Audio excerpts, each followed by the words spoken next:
আসসালামু আলাইকুম রহমতুল্লাহ। আপনারা সালাউদ্দিন আইয়ুবী রাহিমাহুল্লাহর গল্প শুনেছেন কিনা?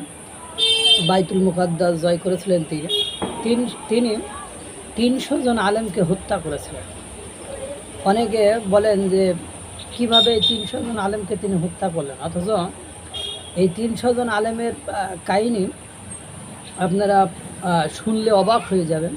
এই ৩০০ জন আলেম এত পরিমাণ জ্ঞানী ছিলেন এবং মাওলানারা এত পরিমাণ হাদিস জানতেন, এত পরিমাণ ফিকহ জানতেন যে তারা ইমাম হিসেবে সকলের অন্তর জয় করে নিয়েছিল। কিন্তু দুর্ভাগ্য হলো সত্য যে এই ইমামরা পেছনে ভেতরে ভেতরে ফিতনা সৃষ্টি করত,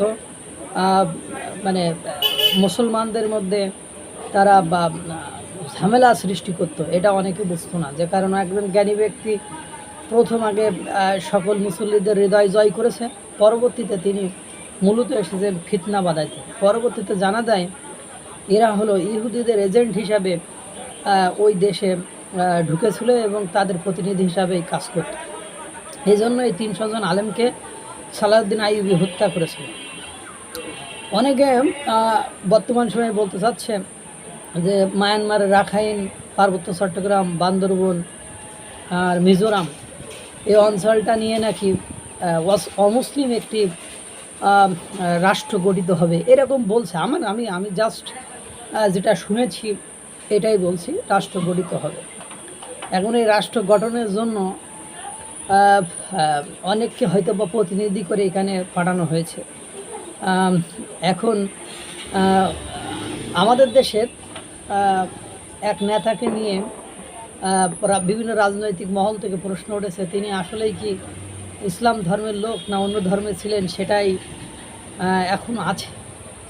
এখন অনেকে আবার যার প্রেমে পড়ে গিয়েছে, তাকে ভালোবেসে ফেলেছে, তারা আবার বলতে চাচ্ছে আমরা তো ঈদ উল ফিতরের সালাত তার আদায় করতে দেখেছি। কিন্তু ঈদ উল ফিতরের সালাত আপনারা আদায় করতে দেখেছেন সে ঠিক আছে, কিন্তু ঈদ উল ফিতরের সালাত তিনি যেভাবে আদায় করেছিলেন, যতবার ভুল করেছিলেন, তাতে করে এটা বোঝা যায় তিনি আসলে ঈদ উল ফিতরের নামাজ মুসলমান হিসাবে ৮০ বছরের উপরে বয়স এই ব্যক্তি এই ঈদ উল ফিতরের নামাজ কীভাবে পড়লেন সেটা দেখা গিয়েছে। এবং আপনারা কোনো সময় একজন মুসলিম শাসক হিসাবে, সরকার প্রধান হিসাবে কখনো আপনারা এই 10 মাসে তাকে জুম্মার নামাজ পড়তে দেখেননি কোনো মসজিদে। যে নিরাপত্তার সহিত হলেও তো জুম্মার নামাজ পড়তে হবে, সেই জুম্মার নামাজ পড়তে দেখেননি, বা অন্য কোনো ওয়াক্তের নামাজ পড়তে দেখেননি। এবং তার শরীরে যে পোশাক আশাক সেটা কখনোই সুন্নতি পোশাক আশাক নহে।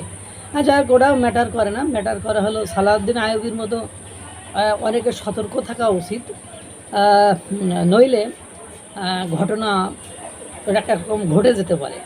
কারণ ওই যে বলে সালাউদ্দিন আইয়ুবীর সময় সবচেয়ে যারা বড় মাওলানা, মুফতি, হাদিস বিশারদ, মুহাদ্দিস ছিলেন, তারা গোপনে গোপনে কী করেছেন, এরকম অঘটন তো ঘটতেও পারে।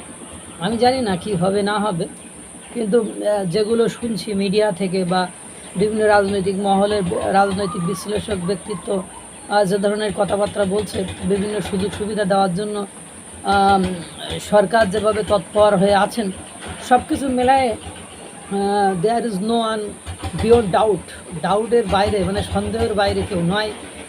সুতরাং এই বিষয়টা একটু ঘেটে ঘুটে দেখা উচিত যে আসলে কে কীভাবে কাজ করছে, কার হয়ে কাজ করছে, তার উদ্দেশ্য কী। আল্লাহ তাআলা সকলকে ভালো রাখুক, সুস্থ রাখুক।